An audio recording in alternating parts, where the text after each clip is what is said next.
একাদশ শ্রেণী higher secondary model question ভূগোলে। দেখো সেমিস্টার সিস্টেমে যে পর্ষদ থেকে যে মডেল কোশ্চেন সেট বের করেছে ভূগোলের কোশ্চেন সেটে মোট 35টা কোশ্চেন সেখানেই মডেল সেটে দেওয়া আছে। দেখে নাও এবার কী কী দিয়েছে। বলছে মানচিত্র অঙ্কন প্রস্তুত এবং অধ্যয়ন সম্পর্কে যিনি করেন তাদেরকে কী বলা হয়? পরিসংখ্যানবিদ, জনসংখ্যা বিশরদ, কার্টোগ্রাফার, ইঞ্জিনিয়ার। কী বলা হয়? কার্টোগ্রাফার। দেখো উত্তর করে দেওয়া আছে সি এরটা। 2 দেখে নাও, স্তম্ভ 1 আর স্তম্ভ 2 দর্শন, ভূতত্ত্ব, ভূজলবিদ্যা, নৃতত্ত্ববিদ্যা, আর এগুলো দিয়েছে সমুদ্রবিদ্যা, ভূগোল চিন্তন, সাংস্কৃতিক ভূগোল আর ভূমিরূপবিদ্যা। তাহলে এখানে দর্শন, তাহলে দর্শনের তোমার করেছে বিয়ের অপশানটা, ভূগোল চিন্তন, ভূতত্ত্ববিদ্যা হচ্ছে তোমার ভূমিরূপবিদ্যা, ভূজলবিদ্যা হচ্ছে তোমার এরটা, আর নৃতত্ত্ববিদ্যা হচ্ছে তোমার সাংস্কৃতিক ভূগোল। তাহলে এখানে দেখো তোমার উত্তর করে দেওয়া আছে বিয়ের অপশানটাই তোমার। ছায়াপথগুলো 3 নম্বর, ছায়াপথগুলোর দূরত্ব কী হয়? সি অপশানের উত্তরটা দেখো দেওয়া আছে ক্রমবর্ধমান। তোমাকে এ বি সি ডি 4টে থাকবে, তোমাকে সি অপশানটা কী হবে? ভালো করে গোল ঘরের মধ্যে তোমাকে পূরণ করে নিতে হবে। ঠিক আছে, তারপরে তোমার চারেরটা দেখো এখানে আর এ আর আর দাবি এখানে দিয়েছে, বিবৃতিটি কোনটা সঠিক আর কোনটা ভুল সেখানের মধ্যে তোমাকে করতে হবে। এখানে পৃথিবী পৃষ্ঠ থেকে যত উপরের দিকে যাওয়া যায় ততই পদার্থের ঘনত্ব কমতে থাকে। আর কি দিয়েছে? আর পৃথিবীর স্তরযুক্ত কাঠামো আছে। দুটো দিয়ে আছে এ আর আর। এখানে দেখো সিয়ের থেকে বলছে এ হলো সঠিক আর সঠিক নয়। তাহলে এইটা সঠিক, এটা সঠিক নয়। এই 4টের মধ্যে এ বি সি ডি এই 4টের মধ্যে সি ঘরটা তোমাকে পূরণ করতে হবে। 5 দেখো, ভূমিকম্পের তরঙ্গ যে অঞ্চলে রেকর্ড হয় না সেটা হচ্ছে শ্যাডো জোনে রেকর্ড হয় না। দেখো এই অপশানটাই করে দেওয়া যায় 4টে অপশানের মধ্যে। ঠিক আছে, মহাদেশীয় ভূত্বকের গড় গভীরতা দেখো 4টে অপশানের মধ্যে 5, 20, 15 আর 30 উত্তর করে দেওয়া আছে দিয়েরটা। কোন ধরনের আগ্নেয়গিরিতে তোমার শান্ত লাভা বেরিয়ে আছে? উত্তর কী দেওয়া আছে? সিয়েরটা, ব্রিমিষ্য আগ্নেয়গিরি। বাকি অপশানগুলো ক্যালডেরা, শিল আগ্নেয়গিরি, গিজার। তারপরে 8 ড্যাশ যন্ত্রের সাহায্যে ভূমিকম্পের তরঙ্গের গতিবিধি রেকর্ড করা হয়? Seismograph, Richter scale, mercury scale, clinometer. উত্তর হবে কি? সিসমোগ্রাফ। দেখো এই অপশানই করে দেওয়া আছে। তারপরে 9 বলেছে দেখো, যে ধরনের শক্তির মাধ্যমে মহাদেশ গঠিত হয়েছে সেইটা হচ্ছে অন্তর্জাত শক্তি। এইটা উত্তর। বাকি অপশানগুলো দেখো, বহির্জাত, কোরলিস বল, ভৌগোলিক শক্তি।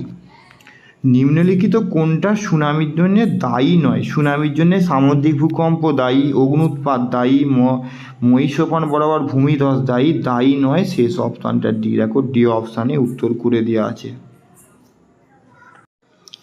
এখানে তোমার একটা দেখো, বায়ুমণ্ডলের যে স্তর বিন্যাসগুলো A layer, B layer, 2 layer, 3 layer, 4 4টে লেয়ার দেওয়া আছে। লেয়ার 1 হচ্ছে টোপোস্ফিয়ার, লেয়ার 2 হচ্ছে স্ট্র্যাটোস্ফিয়ার, লেয়ার 3 হচ্ছে মেসোস্ফিয়ার, আর লেয়ার 4 হচ্ছে থার্মোস্ফিয়ার।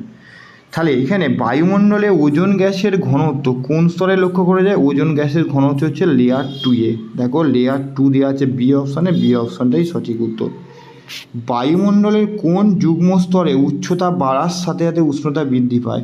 বায়ুমণ্ডল লেয়ার 2-এ আর লেয়ার 4-এ। লেয়ার 2 আর লেয়ার 4 দেখো প্রথমের অপশানটাই দেওয়া আছে লেয়ার 2 এর নাম হচ্ছে তোমার স্ট্র্যাটোস্ফিয়ার, আর লেয়ার 4 থার্মোস্ফিয়ার। তাহলে স্ট্র্যাটোস্ফিয়ার আর থার্মোস্ফিয়ারে উচ্চতা বৃদ্ধির সাথে উষ্ণতা বৃদ্ধি পায়। বায়ুমণ্ডলে কোন স্তরে সর্বনিম্ন উষ্ণতা লক্ষ্য করা? Mesosphere, troposphere 1, stratosphere 2, মেসো। লেয়ার 3 দেখো দেওয়া আছে সি অপশানটায়। লেয়ার 3 দেখো দেওয়া আছে এটা মেসোস্ফিয়ার, দেখো সি অপশানে উত্তর করে দেওয়া আছে। 14 সামুদ্রিক লবণ, ধূম্রকণা বা ধূলিকণা, সূক্ষ্ম মাটি এদের একত্রে অ্যারোসোল বলে বা ধূলিকণা বলে। দেখো ধূলিকণার অপশানে দিয়েছে দেখো সি এর অপশানটা 4টের মধ্যে। ওজোন স্তর বিনাশের জন্য সর্বাধিক যে গ্যাস তার নাম হচ্ছে গ্রিন হাউস গ্যাস, হচ্ছে সেই গ্রিন হাউস গ্যাসটার নাম হচ্ছে সিএফসি। দেখো দেওয়া রয়েছে বি অপশানে। এখানে বি অপশানটাই তোমার করে দেওয়া আছে। পার্ট বি এ কী বলেছে, নিচে এই প্রশ্নের দুটি বিবৃতি, একটা দাবি হিসাবে এ এবং অপরটি কারণ হিসাবে রিজন আর দেওয়া আছে। বিবৃতিটি কোনটা বিকল্প চিহ্নিতকরণ করছে। তাহলে আগে পড়ো, দেখো ভালো করে। এ কি বলে দাবি করছে, সাংস্কৃতিক ভূগোলের ক্ষেত্রটি মানবীয় ভূগোলের ক্ষেত্রের অন্তর্গত, ঠিক আছে। আর মানবীয় ভূগোলের কারণ কি, মানবীয় ভূগোল সাংস্কৃতিক ভূগোলের উপর হস্তক্ষেপ করে। তাহলে দুটোই তো ঠিক এবং ব্যাখ্যাটাও সঠিক। দেখো এই অপশানটাই করেছে, দেখো দুটোই ঠিক এবং ব্যাখ্যাটাও সঠিক। 17 বলেছে কোন ধারণাটি স্টপ ও গো ডিটারমিনিজম নামে পরিচিত। পরিবেশগত নিয়ন্ত্রণ, সুবিধাবাদী সম্ভাবনা মানে নব নিয়ন্ত্রণ। এখানে ডি অপশানটাই উত্তর করে ডিটা করছো। তারপর নিচের কোনটি মানবীয় ভূগোলের আলোচনার ক্ষেত্র নয়, জনবসতি, ভূসংস্থান, পরিবহন নেটওয়ার্ক, শিল্প। এইটা সি অপশানটাই উত্তর করে যে ভূসংস্থান মানবীয় ভূগোলের আলোচনার ক্ষেত্র নয়। এবার একটা কেস স্টাডি করতে হবে, মনোযোগ সহকারে পড়তে বলেছে। কেস স্টাডিতে কী বলেছে, শাকসবজি ফল ফুলের বিশেষ চাষকে হর্টিকালচার বলা হয়, বা টাক ফার্মিং বা বাজার বাগান কৃষি। এই প্রযুক্তি প্রধানত উত্তর পূর্ব মার্কিন যুক্তরাষ্ট্র, কানাডার হ্রদ অঞ্চল, উচ্চ শিল্পায়িত নগরীকৃত অঞ্চল, উত্তর পশ্চিম ইউরোপ, অস্ট্রেলিয়া, নিউজিল্যান্ডের মেট্রোপলিটন অঞ্চলে শহরতলিতে চাষ করা হয়, ঠিক আছে, শহরতলিতে করা হয়। উন্নত দেশগুলিতে নগরায়িত রাজ্যগুলিতে সবজি ও ফলের ব্যাপক চাহিদা রয়েছে। এই ধরনের চাষের বৈশিষ্ট্য দিয়েছে, বৈশিষ্ট্য যে কৃষিজগুলো আকারে অপেক্ষাকৃত ছোট, বাগানগুলো পাকা সড়কের সাথে খুব ভালোভাবে সংযুক্ত, ট্রাক ফার্মগুলো সাধারণত বাজার থেকে রাতারাতি পৌঁছানো যায় এমন দূরত্বে থাকে, আর এটি একটি নিবিড় পুঁজি নির্ভর এবং অত্যন্ত যন্ত্র নির্ভর কৃষিকাজ। আর এই ধরনের কৃষি বিজ্ঞান ভিত্তিক হয়ে থাকে, শাকসবজি ফলমূল হাতে ধরা হয়। এবার এখান থেকে প্রশ্নপত্র কী দিয়েছে এটা পড়ে প্রশ্নপত্রগুলো তোমায় করতে হবে। ফার্স্টে উত্তর তো করে দিতে, তার আগে তো প্রশ্ন দেখো, কোথায় বাজার বাগান কৃষিকে টাক ফার্মিং বলে। আমরা কি বললাম আগেরটা, আমেরিকা যুক্তরাষ্ট্র। দেখো সি নিম্নলিখিত বিবৃতিগুলোর মধ্যে বাজার বাগান কৃষি এবং হর্টিকালচারের মধ্যে কোনটি সঠিক নয়। এটি সমনির্ভর, ইয়েস। এর জন্য শীতল সবুজ ঘরের ব্যবস্থা, ইয়েস। এই ব্যবস্থা ক্ষুদ্র সেচ ও জলপ্রসেচের প্রয়োজন হয়। দেখো এটি বিস্তীর্ণ অঞ্চল জুড়ে সংগঠিত হয় না, অনেক দূর পর্যন্ত, যেহেতু কাঁচা শাকসবজি এগুলো পচনশীল, সেগুলো শহরের পার্শ্ববর্তী অঞ্চলেই চাষবাস করা হয় এবং শহরে ভোরবেলায় ট্রাকে করে নিয়ে আসা হয়, অনেক দূর পর্যন্ত কোনো পরিষেবা দেওয়া হয় না। কোন ফুলে নেদারল্যান্ড, টিউলিপ ফুলে নেদারল্যান্ডের বিখ্যাত। ড্যাশ অঞ্চলে বা আদিবাসীরা বসবাসকারী আদিবাসীরা শিকার করে বেঁচে থাকে। এখানে হচ্ছে দেখো নাতিশীতোষ্ণ, ভূমধ্যসাগরীয়, ব্রিটিশ আর খুব শীতল। এইটাই খুব শীতল মানে পার্বত্য অঞ্চল এবং উষ্ণ মরু মানে মরুভূমি অঞ্চলের। 23 বলে সব থেকে আদিম থেকে শুরু করে সবচেয়ে আধুনিক পর্যন্ত কার্যক্রম বলেছে। কী কী দিয়েছে, বাণিজ্যিক পশুপালন সবার শেষে, এটা হবে 4। যাযাবর ভিত্তিক তার আগে 3, শিকার সংগ্রহ হচ্ছে 1, আর গৃহপালিত হবে তোমার 2, ঠিক আছে। তাহলে CDBA এইটা দেখো অপশানে তোমার পেয়ে যাবে বি অপশানটাই দেওয়া আছে। 24 বলেছে নিচের কোন ধরনের খনিতে বৃহৎ ও দ্রুত উৎপাদন করা যায়।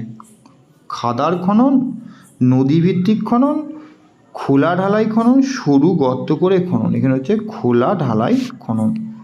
ব্রাজিলের কোন পশু সবচেয়ে বেশি কফি উৎপন্ন হয়। সাও পাওলো, মিনাস গেরাস, পারানা আর মাটাগাসু। এটা তোমরা বিয়ের অপশানটা করবে। তারপর দেখো 26 তো উত্তর করে দিয়ে এই সবগুলো উত্তরে আছে। দেখো বৃহত্তম কার্পাস উৎপাদক দেশের নাম ব্রাজিল, আমেরিকা, ভারত, চীন। আমরা জানি আমাদের দেশ ভারত। তারপরে 27টা নিচের কোন ক্ষেত্রে নিযুক্ত ব্যক্তিরা স্বর্ণালী পোশাকের কর্মী। সেটা দেখো অতি নব্য, যেটা বলা হয় কুইনারি। আসো তারপরে 28 নিম্নলিখিত দ্রাঘিমাংশ ভারতের সীমার প্রাসঙ্গিক কত। প্রাসঙ্গিক হচ্ছে দেখো এখানে 4 থেকে 68 থেকে এইটা সি অপশানটা 68 ডিগ্রি 60 মিনিট পূর্ব থেকে 97 ডিগ্রি 25 মিনিট পূর্ব। তারপরে দিয়েছে 29-এরটা, 29তম আন্তর্জাতিক সীমানা রয়েছে কার সাথে? চীনের সাথে, বাংলাদেশের সাথে, পাকিস্তানের সাথে, নেপালের সাথে। তোমরা করবে বাংলাদেশের সাথে। নিচের কোন নদীটি একটি গোস্ত উপত্যকার মধ্যে? তাপ্তি, গঙ্গা, সিন্ধু আর বিতস্তা। তোমরা করবে আরাবল্লী পর্বতের সর্বোচ্চ শৃঙ্গের নাম কি? তোমরা ধূপগড়, গড়ওয়িন অস্টিন, কলসুবাই, গুরুশিখরের ঠিক দেবে, গুরুশিখরই করা আছে। কোন নদীটি দক্ষিণ গঙ্গা? দক্ষিণী গঙ্গা বলা হয় গোদাবরীকে। বাকি অপশানগুলো একবার দেখে নেবে। ভারতের মানচিত্রে ABC 3টে অঞ্চলকে চিহ্নিতকরণ করতে বলেছে, ঠিক আছে? কী কী দেওয়া আছে ভারতের ম্যাপে?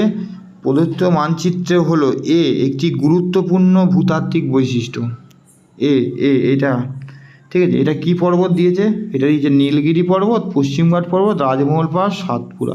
তোমরা হচ্ছে সাতপুরা পর্বতমালা হচ্ছে বি দিয়েছে, বি হচ্ছে কাবেরী নদী। বিটা খোলো একবার, বি দেখো কাবেরী নদী, বি অপশানে দেখাচ্ছে, বি হচ্ছে কাবেরী নদী, ডি অপশানে দিয়ে আছে।